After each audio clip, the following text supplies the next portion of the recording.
All right, so right away, Draymond Green with the monster screen on everybody's least favorite guard, Patrick Beverley.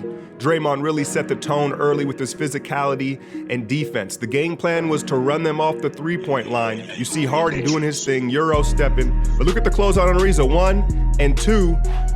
And so they didn't shoot the three ball well. Ryan Anderson didn't play long. Look at KD, whoop! Big crossover, 1 step from the three-point line. I don't know how many times I've said that this year, but it still impresses me. Here's Harden to the basket.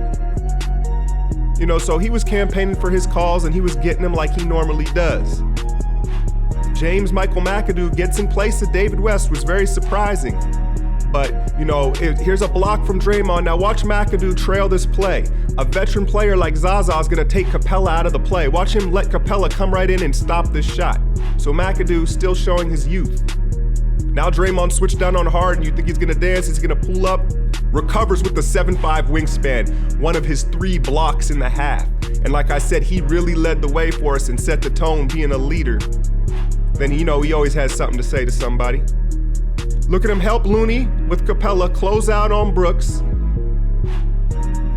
And then the late double in the strip and the 24 seconds. Draymond was everywhere. Now Eric Gordon to the cup, guess who? Right, so look at him checking out finally. He played the first, 16 minutes of the game, and like I said, gave us that edge. Zaza, who had already had 3 fouls, just a terrible call. I don't know what you can say.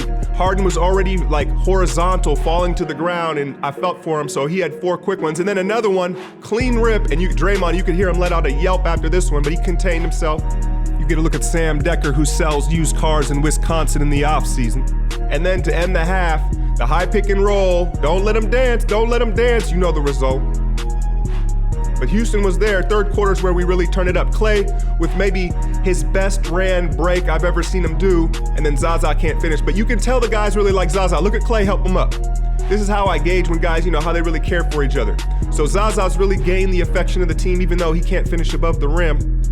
And this is when we started just dropping dimes, and their pick and roll defense was atrocious. Clinton Capella, I know he's coming back from an injury, but he's just not the same player right now. And we attacked him in the pick and roll. This is the classic trailer 3 from Draymond, and now the lead started to balloon. There's another one. Look at Capella.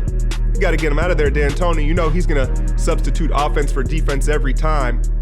KD in the passing lanes. Steph comfortable taking his time. 3 ball, now what is it, a 20-point lead? And here you get a look at Houston's Ron Adams reconsidering leaving Sesame Street to help D'Antoni with this non-defensive Rocket squad. And McAdoo again, pick and roll defense, Capella in it. So they exploited him, they picked their spots. And then P-Mac got in the game late. Look at the confidence, the step back 3. He had like a quick 8 points in the final 2 minutes of the game. So this is a little bonus footage for y'all. The game was a blowout. Look at the confidence, the pull-up 3. And then the rip through on Bobby Brown, finishing with the right hand. And you remember how McGee and Steph used to sit next to each other? Now it's KD and Steph, so making a little adjustment so people don't talk. We roll Houston. We got an early one in Orlando. Don't miss it, y'all. Early start, 9 in the morning, Sunday. Hit that like, share, subscribe. I'm out, y'all.